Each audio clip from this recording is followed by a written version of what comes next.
ध्यान दीजिए आप लोग। आज हम मैथिली शरण गुप्त द्वारा रचित कैकेयी अनुताप पाठ पढ़ाएंगे। कैकेयी किस प्रकार से अपने किए गए कर्मों के आधार पर पश्चाताप कर रही है कि उसने जो किया है, गलत किया, अब उसको बड़ा पश्चाताप हो रहा है। पश्चाताप की अग्नि में जलती हुई कह रही है, आज भगवान श्री राम को संपूर्ण अयोध्या के नर नारी, गुरु, वशिष्ठ और समस्त माताएं भगवान श्री राम को मनाने के लिए गए हैं और कैकेयी किस प्रकार से पंचवटी की निर्मल चांदनी में बैठी हुई अनुताप कर रही है, उसी का इसमें जिक्र किया गया है।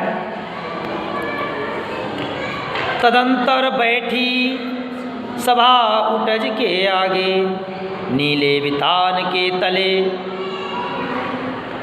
दीप बहु जागे। कुछ दूरी पर एक सभा एक चबूतरे के ऊपर बैठी हुई है। आसमान नीला है, उसके नीचे समस्त नर नारी दीपकों की भांति टिमटिमा रहे हैं चांदनी रात में। ऐसा लगता है बहुत से दीपक प्रज्वलित हो गए हों। टकटकी लगाए नयन सुरों के थे वे। आकाश मार्ग में समस्त देवी देवता टकटकी लगा करके देख रहे हैं कि किस प्रकार से आगे क्या होने वाला है। परिणामोत्सुक भयातुरों के थे वे। परिणाम जानने के लिए बड़ा समस्त देवी देवता आसमान से और बैठे हुए नीचे जन जो सभा बैठी हुई है उसके समस्त लोग भी क्या परिणाम होगा, उस परिणाम को जानने के लिए उत्सुकता के कारण काफ़ी भयभीत हैं। प्रफुल्ल करौंदी कुंज वायु रह रहकर आज सभी को प्रफुल्लित करने वाली, आह्लादित करने वाली करौंदों के कुंजों से, यानी कोमल पत्ते, करौंदों के कोमल पत्तों को कुंज कहते हैं, उनसे वायु धीमी धीमी गति से बह रही है। करती थी सबको पुलक पूर्ण मह मह कर, सबको प्रफुल्लित कर रही थी अपनी सुगंधि के द्वारा। खुशबूदार हवा सबको आह्लादित आनंदित कर रही थी। वह चंद्रलोक था कहाँ चांदनी वैसी। आज ऐसी चांदनी पृथ्वी लोक पर पंचवटी में फैली हुई है। ऐसा लगता है मानो चंद्रलोक पृथ्वी पर अवतरित हो गया हो, ऐसा प्रतीत होता है। इतनी सुंदर चांदनी फैली हुई है। प्रभु बोले गिरा गंभीर नीर निधि जैसी। भगवान श्री राम गंभीर समुद्र के समान गंभीर वाणी में बोले और भरत से कहने लगे कि हे भरत, अब कहो अभीप्सित अपना।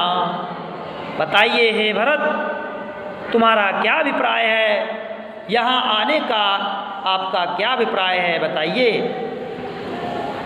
सब सजग हो गए भंग हुआ ज्यों सपना। सभी सजग हो गए, जैसे मानो किसी का सपना टूट गया हो।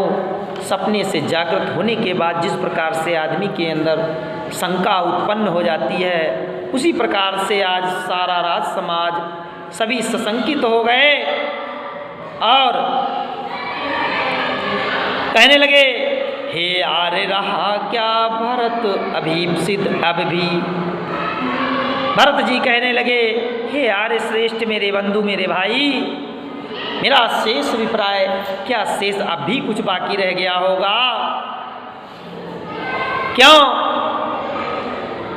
क्योंकि मिल गया अकंटक राज उसे जब तब भी, जब मुझे निष्कंटक राज्य मिल गया।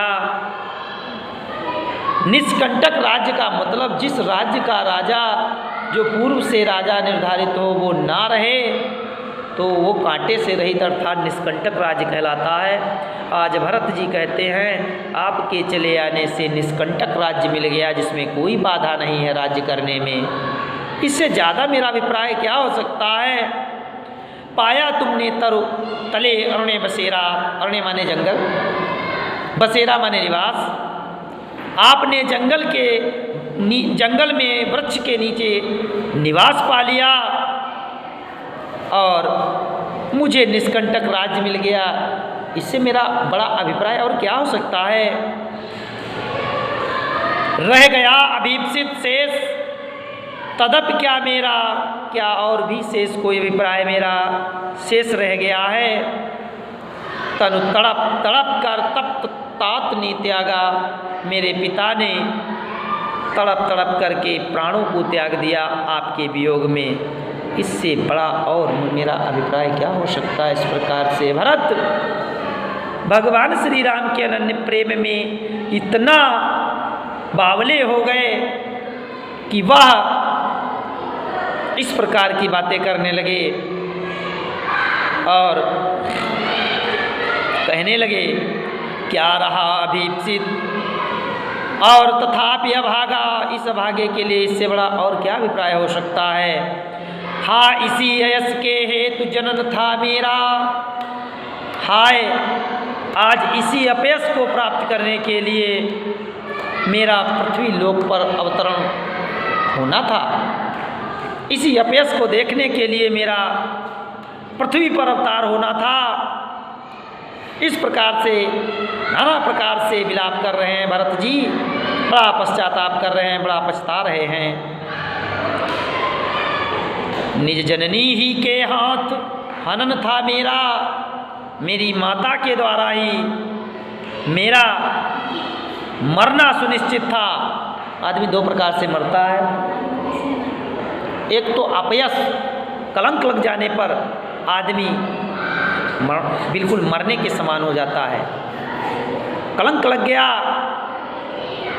बल्कि भरत का कोई दोष नहीं है, फिर भी संसार के लोग क्या जाने, वो तो यही समझेंगे कहीं न कहीं इनका भी दोष होगा, जबकि जो भरत हैं वो निष्कलंक हैं, कालिमा रहित हैं, उनके में कोई दोष नहीं है।